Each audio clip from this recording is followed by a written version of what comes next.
What if the teachings of Eliphas Levi, the man behind the infamous Baphomet symbolism, were never about divine light at all, but about blood, shadow, and the terrifying pulse of forbidden knowledge? In this video, the dark doctrine of Eliphas Levi, rituals, blood, and astral entities, will uncover truths that religion tried to bury, truths that elites still whisper in hidden chambers. You'll discover how prayers can turn into forbidden rituals, how blood becomes the bridge to astral entities, and why Levi's writings may hold the key to breaking free or binding yourself forever. Before we dive deeper into this dark journey, make sure you subscribe to the channel and turn on the notifications. This is not just another video, it's a path into occult mysticism and esoteric knowledge that you won't find anywhere else. By subscribing, you join a circle of seekers who refuse to settle for superficial answers. So hit that button now, because what you're about to hear will challenge everything you thought you knew about light, shadow, and the powers that rule in silence. What if the teachings of Eliphas Levi were never meant to guide seekers toward celestial light, but instead to immerse them in the darker currents of existence? His dark doctrine thrived in paradox, where prayers resembled occult rituals and symbols served as veils for forbidden knowledge. He suggested that reality itself vibrates with a pulse unseen by ordinary senses, a pulse connected to astral entities and sustained by blood rituals.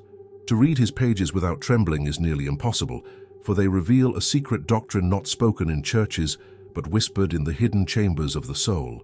When one peers into this enigma, one realizes Levi was not merely a mystic, he was a cartographer of the shadows. Levi's occult philosophy positioned human beings as more than flesh and bone. He taught that every thought is currency, every desire a ritual, every secret craving a sacrifice to shadow entities. The pulse of his doctrine lives in the gray zones, neither angelic nor demonic, but vibrating in between. To him, occult mysticism was not an abstraction but a living force, demanding recognition and respect. When modern readers stumble upon his work, they often imagine it to be metaphorical, forgetting that he framed his teachings as keys to ancient magic. And those who tried his methods in silence soon found themselves confronting realities too sharp to be dismissed as imagination. Stories abound of students who dared to meditate on Levi's sigils, only to feel their dreams flooded by voices not their own. Such experiences reveal why he considered occult symbolism a double-edged sword. The so-called sacred shapes and diagrams were never mere illustrations, but encrypted doorways. One may recall the Baphomet symbolism Levi inscribed with meticulous detail, representing both esoteric knowledge and forbidden occult. To engage with these images without preparation was to awaken sleeping beasts within the mind, and as those beasts stirred, the seeker realized the line between devotion and obsession was terrifyingly thin. One practical application of Levi's esoteric teachings can be found in his approach to focus. He taught that concentrating on a symbol for long periods could bend the currents of chance, bending life events toward one's intent. Imagine someone tracing his sigil while asking for prosperity. They might suddenly find doors opening where none existed. Yet, the cost, as Levi warned, is that such acts are also invitations to occult entities. Prosperity might arrive, but so too might insomnia, whispers at night, or visions that haunt even in daylight. The seeker pays not only with effort, but with fragments of their soul. It is said Levi blended Gnostic secrets with fragments of Black Kabbalah, suggesting that human will itself is the fuel of dark sorcery. He saw blood not simply as fluid, but as the physical echo of intent, carrying life's vibration into the astral dimensions. This concept, though shocking to many, explains why sacrifices, whether symbolic or literal, became common in forbidden rituals. He hinted that the strongest offerings were not grand ceremonies, but small daily acts of obsession. Each repetition of thought, each fixation of desire, dripped into the unseen like a ritual chalice overflowing into shadow. The most unsettling aspect of this doctrine lies in how ordinary it seems. Levi didn't always describe robed magicians in candlelit chambers. Sometimes he spoke of the everyday person trapped in their cycle of craving. To him, obsession with wealth, lust, or power was already a form of ritual sacrifice, feeding the hidden elites of the unseen world. Here we glimpse a terrifying truth. One doesn't need to enter a temple to practice occult rituals. Modern life itself, with its distractions and addictions, becomes the altar, and each of us, unknowingly, plays the role of both priest and offering. Yet Levi never wrote to terrify without purpose. He framed his secret doctrine as a choice: learn to recognize the pulse, or remain enslaved to it unknowingly. By confronting occult history and the esoteric teachings encoded in his works, the seeker may glimpse the forces that manipulate society and self alike. But once the veil is pulled, there's no turning back. What was once coincidence is now recognized as design, and what was once prayer is revealed as spellcraft. And this, dear listener, leads directly into the historical mask Levi himself wore, the paradox of being both priest and heretic at once. Eliphas Levi did not emerge in a vacuum. His voice rose during the 19th century occult revival, a time when Europe was torn between rational science and the hunger for occult secrets. He embodied the paradox of priest and heretic, weaving Catholic mysticism into the threads of forbidden occult practices. Imagine the audacity of a man who once wore the robes of a seminarian, later sketching the infamous Baphomet symbolism.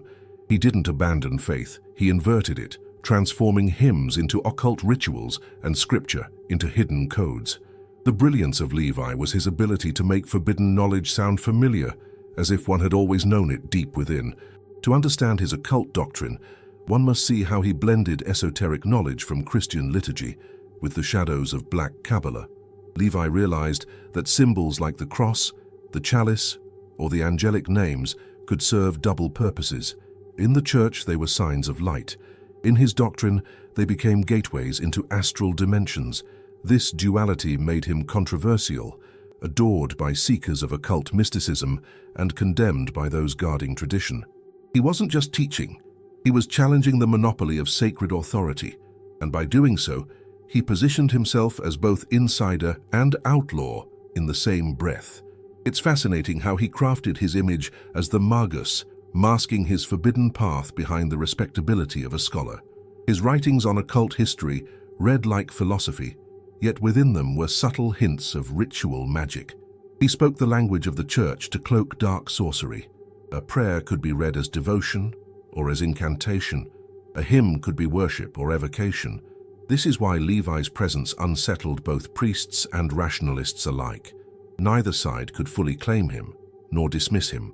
He was a mirror, reflecting society's secret hunger for the mystical.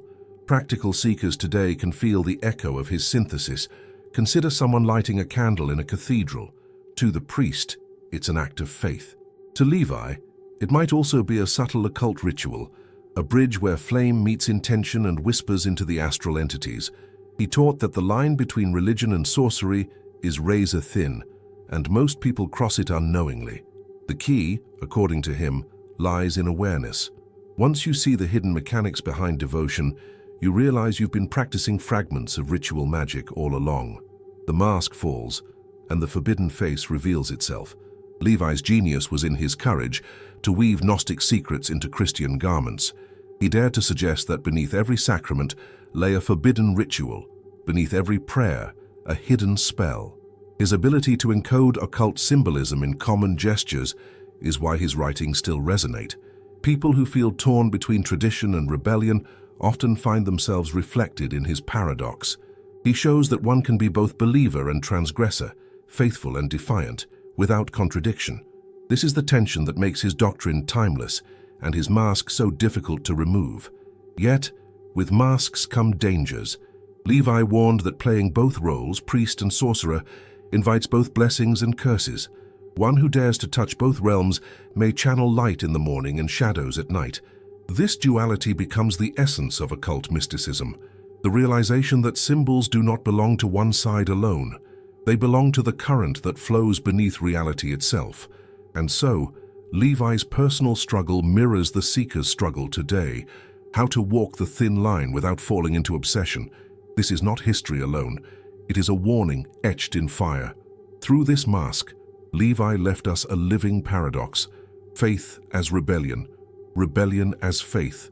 His presence in the occult revival wasn't simply as a writer, but as a force that cracked open doors long locked. By embodying the contradiction of holy and unholy, he proved that power lies not in choosing one side, but in knowing both. And just as he mastered this dangerous dance, he began to speak of blood, not metaphorically, but as the true bridge between worlds. And with that revelation, the doctrine plunges into its most unsettling layer, the pact of blood and sacrifice. Levi spoke often in symbols, but when he mentioned blood, his words carried a disturbing clarity. He described it as more than fleshly fluid. It was a living current, pulsing with vitality, the essence that tied humanity to the astral dimensions. Within his dark doctrine, blood became the bridge through which astral entities crossed into our world. To modern ears, it sounds like horror, yet Levi insisted it was the oldest truth of ancient magic. Every sacrifice, every drop spilled, every wound willingly offered in ritual was a signature, a contract written in life force. This was not superstition but a hidden law, buried beneath layers of denial. Consider the way cultures across history offered blood, from the Aztec pyramids to the quiet corners of medieval Europe. Levi suggested these weren't barbaric errors, but fragments of forbidden occult science. To him, blood was the universal currency of ritual magic. It attracted shadow entities like moths to flame, not because of cruelty, but because blood vibrated with condensed will. The very act of sacrifice became a magnet, pulling intelligences from beyond the veil into the chamber of the magician. When viewed through Levi's eyes, ancient rites suddenly seemed less savage and more deliberate, almost mechanical in their precision. But Levi didn't stop at physical offerings. He hinted that obsession itself was a form of ritual sacrifice. Every sleepless night, every thought repeated until exhaustion, every craving fed endlessly was equivalent to spilling blood in the unseen. In this sense, people across the world, whether religious, materialistic, or indifferent, were already practitioners of forbidden rituals. He argued that the hidden elites knew this and used it to their advantage, shaping collective obsessions to feed unseen powers. The result, masses unknowingly fueling occult entities with the sacrifice of their energy, devotion, and fears. Practical examples of this concept are everywhere today. Think of a person sacrificing hours upon hours to endless screens, pouring attention into images that drain but never satisfy. To Levi, this was no different from a ritual where the offering is devotion itself. The blood might not flow from veins, but it seeps from the nervous system, from the psyche, from the burning spirit of the seeker. He would say, every obsession is a pact, every fixation a ritual. And in that light, occult history becomes shockingly present, not confined to dusty grimoires, but alive in the habits of modern society. The unsettling truth Levi pointed to is that once blood, literal or symbolic, is offered, something always responds. A whisper in the silence, a shadow in the corner, a sudden dream charged with unnatural clarity. These were not coincidences, but echoes of forbidden knowledge taking shape. He described such responses as the handshakes of astral entities, eager to anchor themselves in our plane. And here, the line between seeker and victim blurred. Was the magician commanding forces, or merely becoming food for them? The ambiguity is what made his occult mysticism so haunting, and yet Levi insisted that blood sacrifices revealed not only danger, but potential. Properly directed, such offerings could empower a seeker beyond measure. But here lies the terror. The same act that elevates can also enslave. A pact signed in blood is rarely broken without consequence. This is why Levi spoke of esoteric knowledge as both treasure and curse. One who dares to engage discovers quickly that the power gained carries the weight of chains, and the deeper the pact, the harder it is to escape its grip. The seeker becomes bound to the rhythm of the shadows. From this teaching, Levi pulled no veil. Every ritual is double-edged, every sacrifice a doorway that opens both ways. Blood calls to the unseen, and the unseen always answers. Some gain visions, others fall into madness, and many lose themselves completely to the hunger of shadow entities. What begins as curiosity often ends in obsession, and obsession is the most potent sacrifice of all. It is here, standing at the edge of this abyss, that Levi turns the seeker toward an even darker revelation, the chains of the astral realm and the inverted Kabbalah that imprisons the human will. Levi's fascination with the Kabbalah was never innocent. He knew the sacred diagrams of the Tree of Life were more than theological maps. They were blueprints of energy.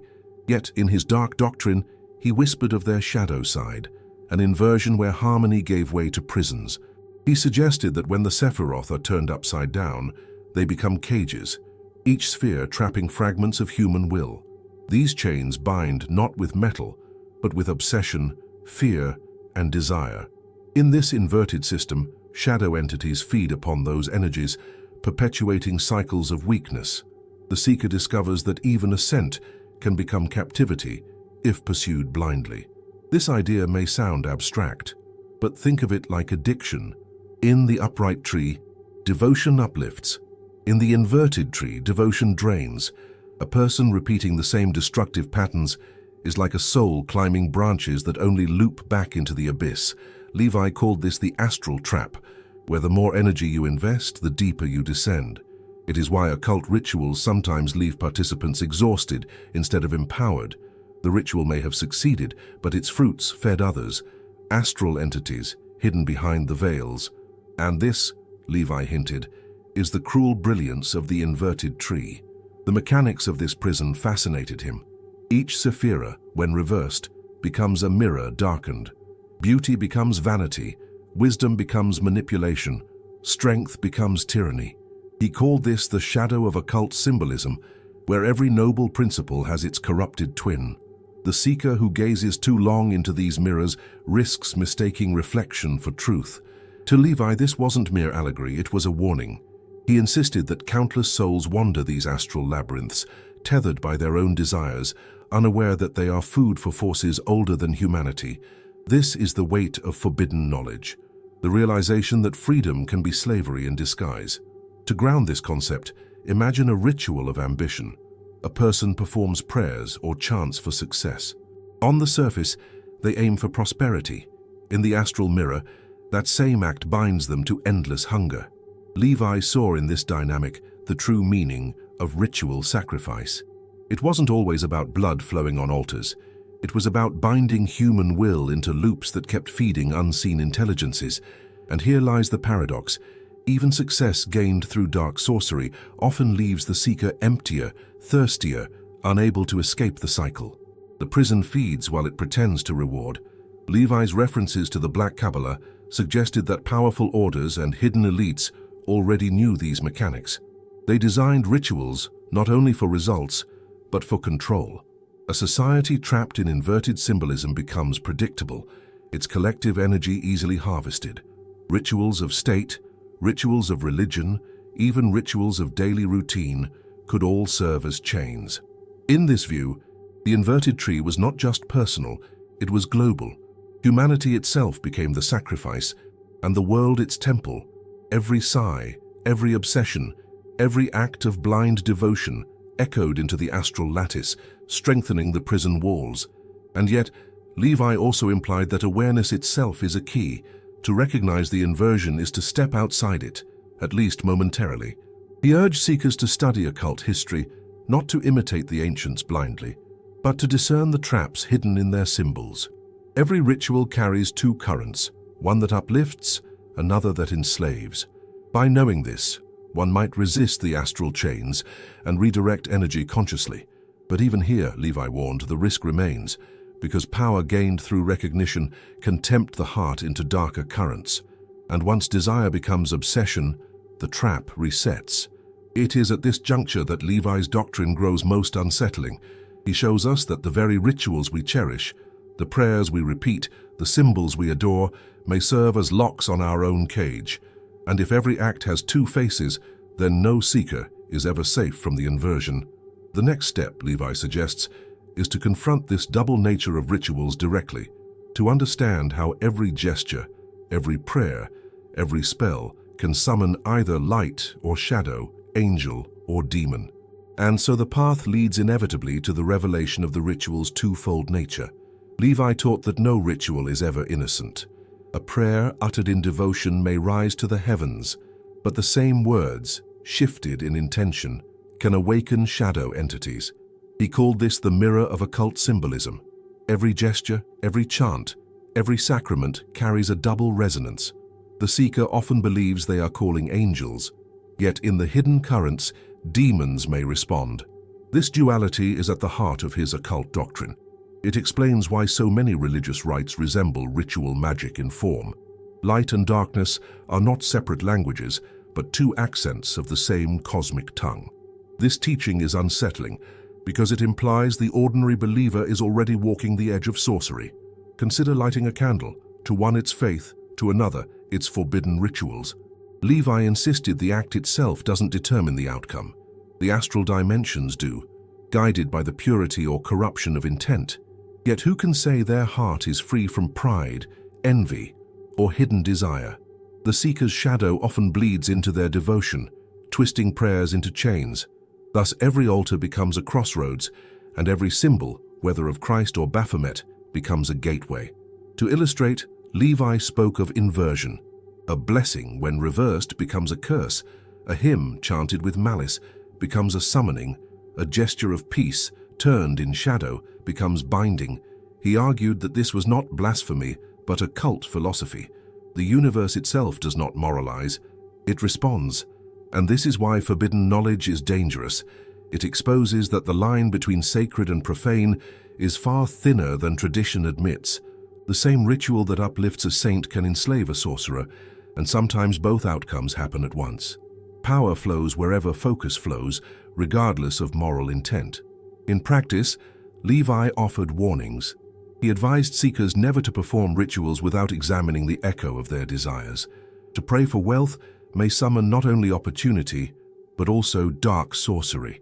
To invoke healing might attract not only angels, but parasitic spirits eager to feed on gratitude.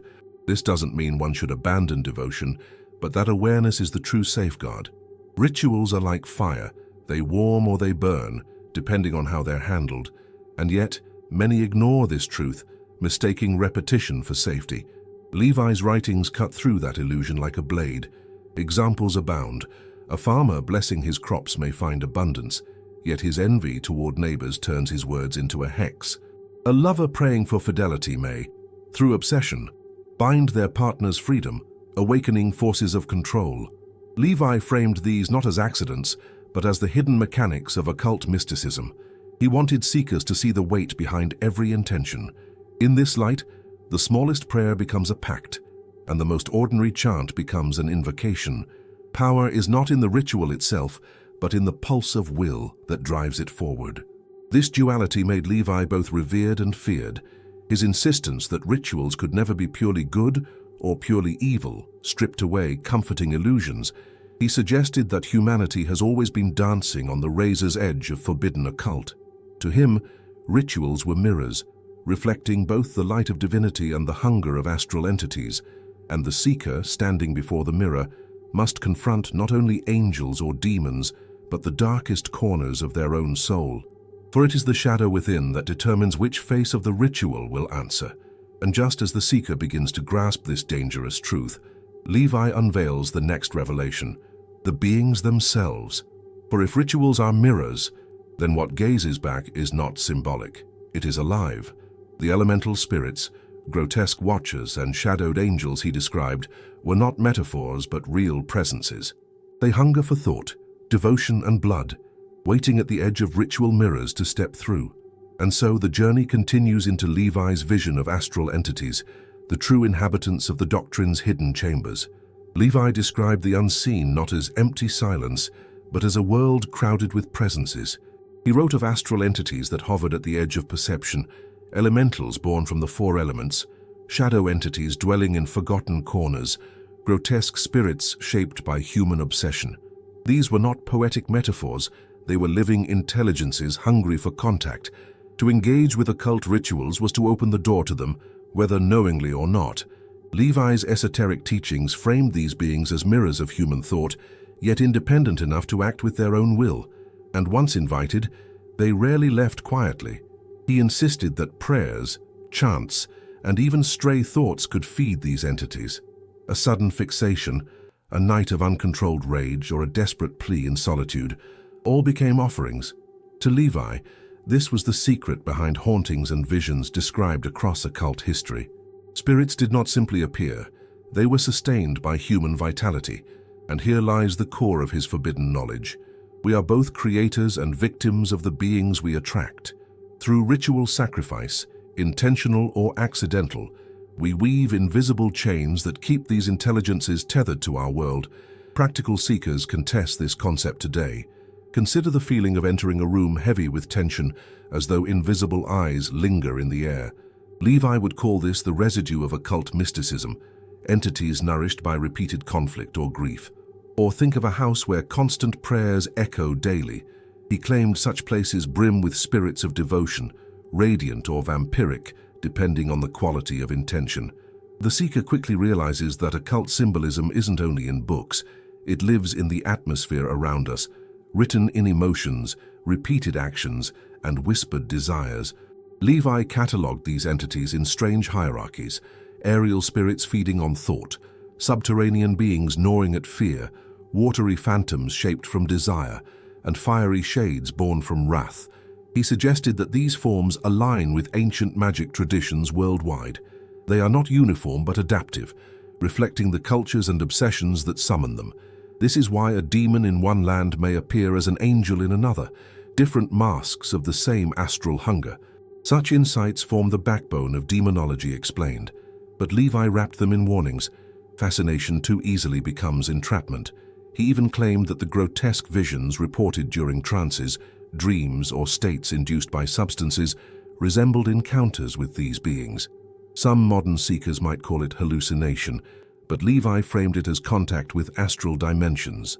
The more one opened themselves through devotion, ritual, or dark sorcery, the stronger these entities became. They did not merely observe, they shaped, whispered, guided, and though some offered wisdom, others demanded price. Every alliance, he warned, is a pact, and every pact is written in subtle chains that bind the will. But Levi was not entirely dismissive of these presences. He believed some could be allies, teaching fragments of occult philosophy or opening doors to hidden truths. Yet he reminded seekers that allies often mask themselves as predators and predators as teachers. This paradox explains why so many initiates throughout occult history lost themselves chasing spirits. The problem is not whether they exist. The problem is discerning their nature before it's too late. One cannot rely on appearances. One must measure the cost of every contact. For what feeds you may also devour you. And so Levi pointed to his most enigmatic creation, the image of Baphomet.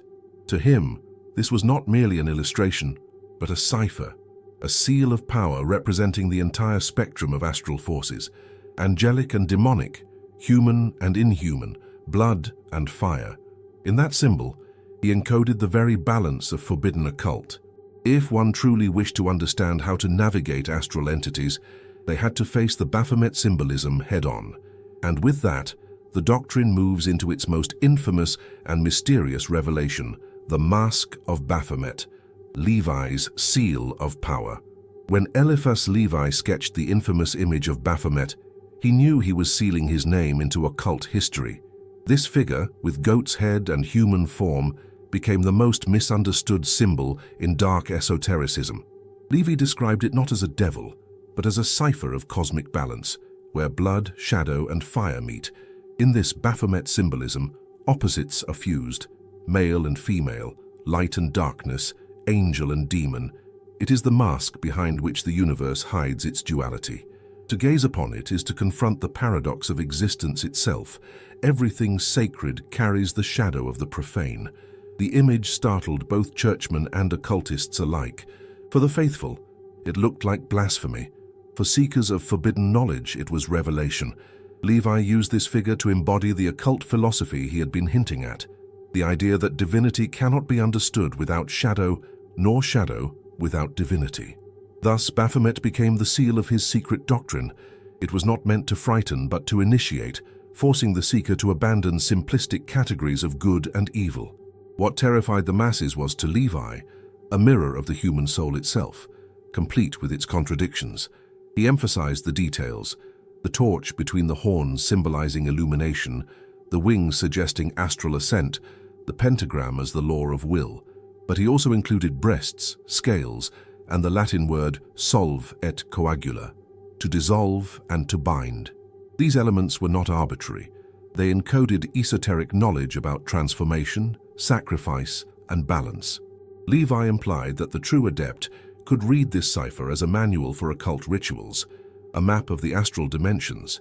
Yet, for the unprepared, staring too long at Baphomet risked awakening forces they could not command. Practical seekers might apply this teaching by meditating on contradictions within their own lives. For instance, ambition can uplift, but it can also enslave. Love can heal, but it can also bind. To Levi, recognizing these paradoxes is the first step in mastering occult mysticism. Baphomet, then, was a reminder that the seeker must hold contradictions without breaking. It was not enough to chase light or reject shadow, both had to be integrated. And this is why he called it a seal of power. It binds the fragments of the self into unity, yet risks summoning shadow entities when misunderstood. The figure also served a political purpose. Levi hinted that hidden elites feared Baphomet, not because of its goat's face, but because of the empowerment it promised. If the masses realized divinity and darkness were one current, then control through fear would collapse. This is why he suggested that occult symbolism had been demonized by institutions. Symbols like Baphomet carried forbidden rituals of liberation, threatening hierarchies built on obedience. What was heresy in the church's eyes was initiation in the eyes of the adept. The mask was never meant to enslave. It was meant to reveal the chains already binding humanity. Yet, Levi did not deny the dangers. He admitted that invoking the forces behind Baphomet could spiral into dark sorcery. Rituals using its image became magnets for energies raw and untamed. Seekers reported visions, possessions, and violent transformations. This is why Levi warned repeatedly, knowledge without preparation is poison. The forbidden occult always demands a price, and Baphomet was its most concentrated cipher. To misuse it was to risk obsession, to stare too deeply was to risk madness. For the seal of power is also the seal of dissolution, and so Baphomet remains both a mystery and a challenge. To some, it is a devil, to others, a guide. To Levi, it was the key to navigating astral currents.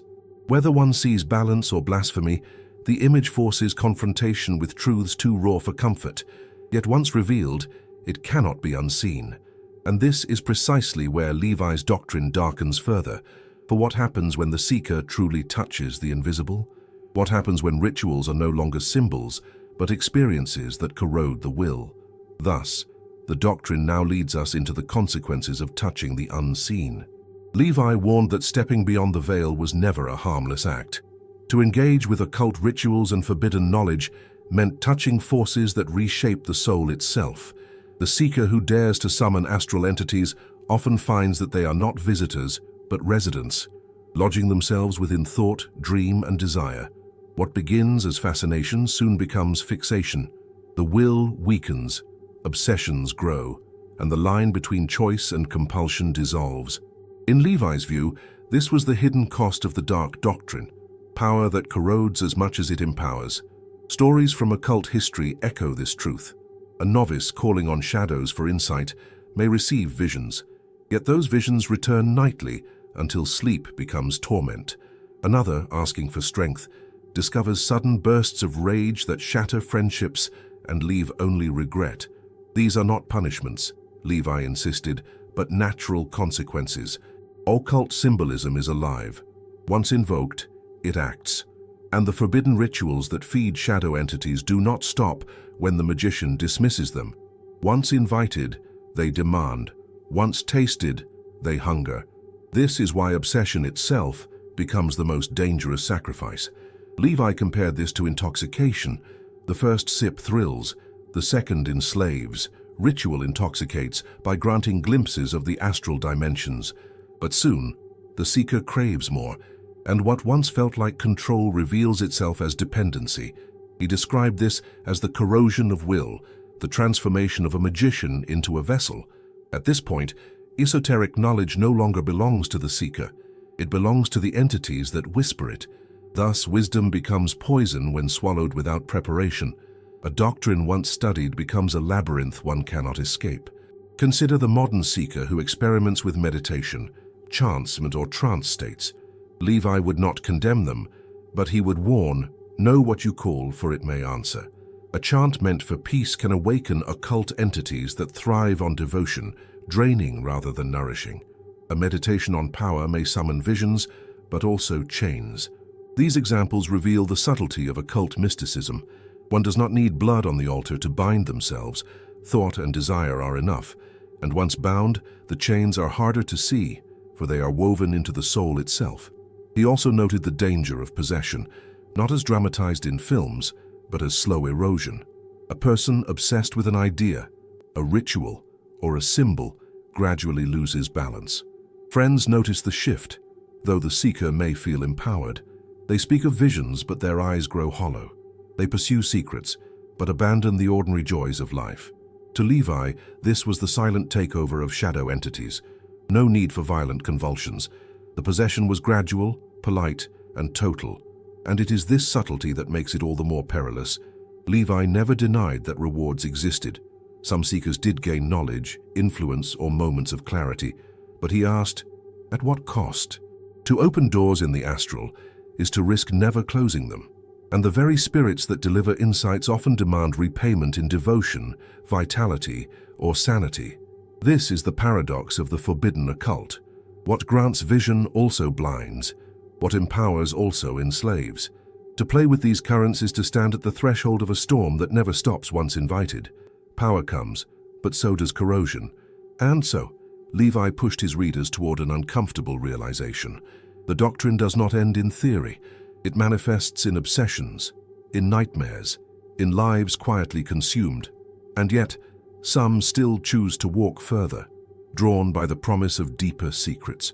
For if these dangers are real, then surely the hidden elites who master them wield unimaginable control.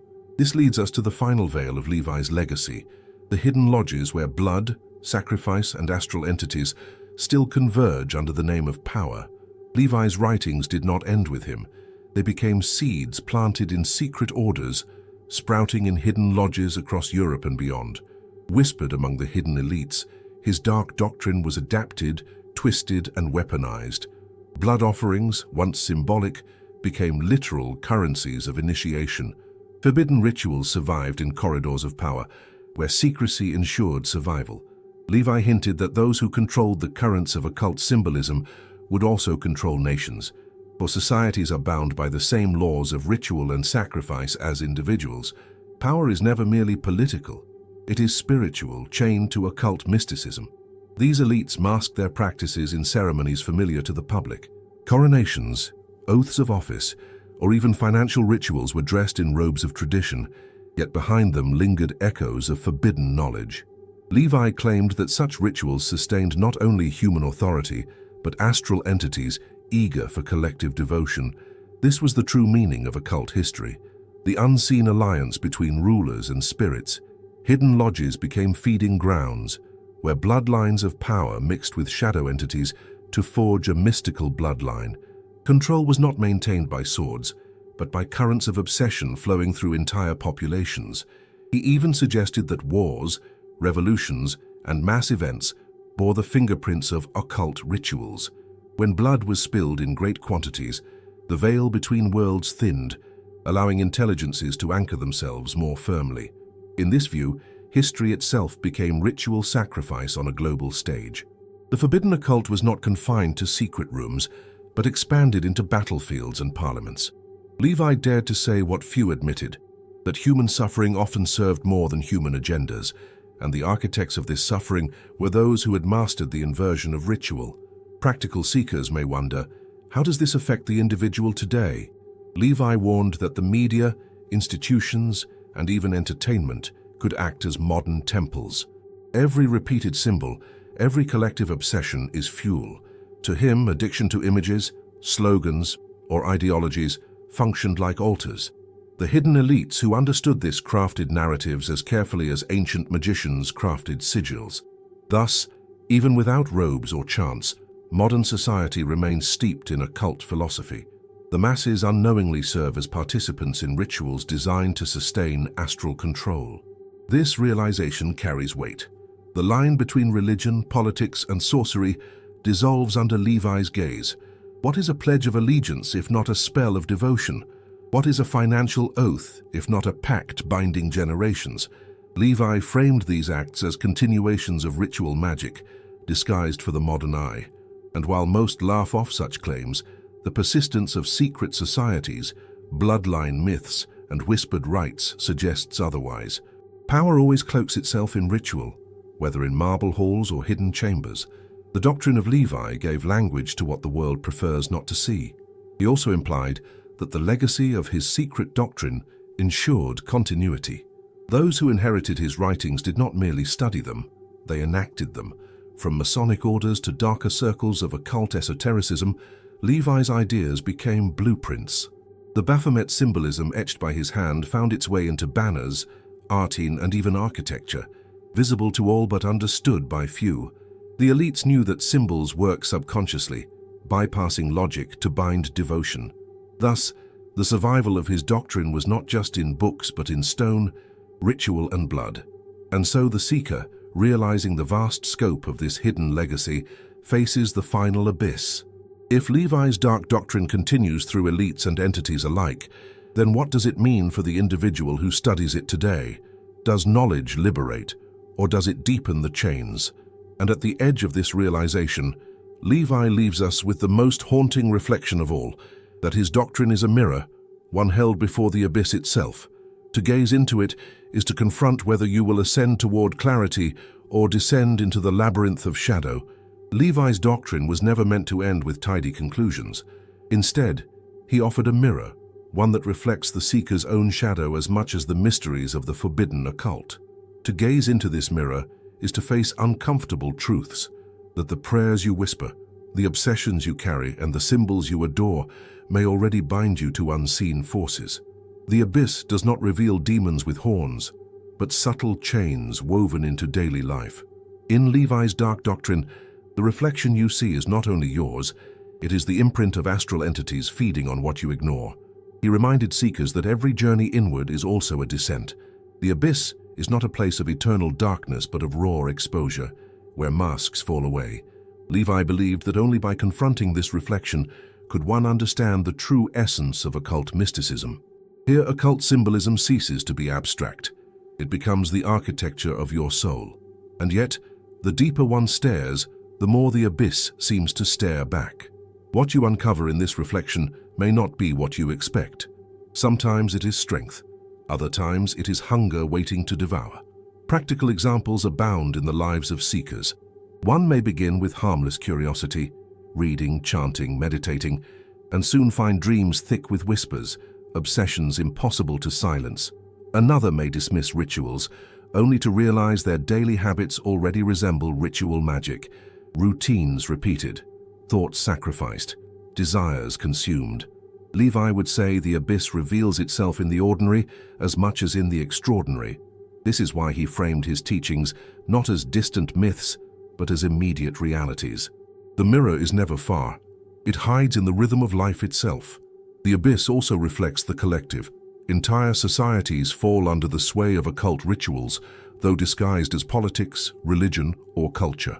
Levi hinted that the hidden elites who master these reflections guide humanity like puppeteers, pulling strings woven of obsession and sacrifice. What we call history may, in truth, be the performance of forbidden rituals on a massive stage. Thus, the abyss is not just personal, it is global. To look into it is to see not only your own shadow, but the vast machinery of control, fueled by blood, devotion, and secrecy. Yet Levi's mirror is not despair alone. He believed reflection also offers liberation, if the seeker dares to see clearly. Recognizing the abyss does not remove its danger, but it grants the possibility of choice. To him, this was the essence of esoteric knowledge, not blind faith nor reckless rebellion, but awareness. Awareness that every ritual, every thought, every symbol is both key and chain. And in that awareness, one might step beyond being food for shadow entities and instead claim authorship of their own destiny. But he warned that liberation is not simple. The abyss tempts as much as it teaches. Those who stare too long risk falling, mistaking fascination for mastery.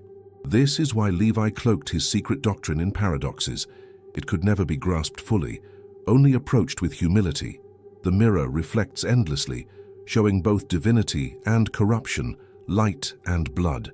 To think one has conquered it is to be conquered in return. The seeker must learn to walk away even while haunted by what they have seen, for not every door that opens should be stepped through. And so Levi leaves us here before the abyss, holding the mirror he carved with occult history, Baphomet symbolism, and the whispers of astral entities. The reflection is yours to face, but the choice is yours to make. Do you turn from it, clinging to safety, or do you descend deeper, risking everything for glimpses of forbidden knowledge? Levi does not answer. He never intended to. The reflection remains, unresolved, pulling you further into the labyrinth of mystery, where the doctrine continues to whisper long after the book is closed. So now you've seen the shadows Levi left behind, the dark doctrine, the rituals of blood, the chains of the Astral, and the entities that still hunger for devotion. The real question is, what will you do with this knowledge? Will you look away, pretending you never felt the pulse of these occult secrets? Or will you dare to confront the reflection in the abyss, to question the symbols you've trusted, and to see the world with new eyes? Knowledge is nothing without action. If Levi's teachings revealed that every ritual, every prayer, every thought is a key, then the choice rests with you. Will you use it to break chains or to feed the shadows? Write in the comments. Do you believe rituals shape reality, or are they just superstition? Your answer may surprise even yourself, and it may awaken others who are seeking the same truth. And before you leave, remember, this is just the beginning of uncovering forbidden knowledge. Subscribe to the channel and turn on notifications right now so you don't miss the next revelations. Together we'll go deeper into occult mysticism, esoteric teachings, and the secrets hidden by the elites. Don't just watch, step into the circle, because the doctrine is only beginning to whisper,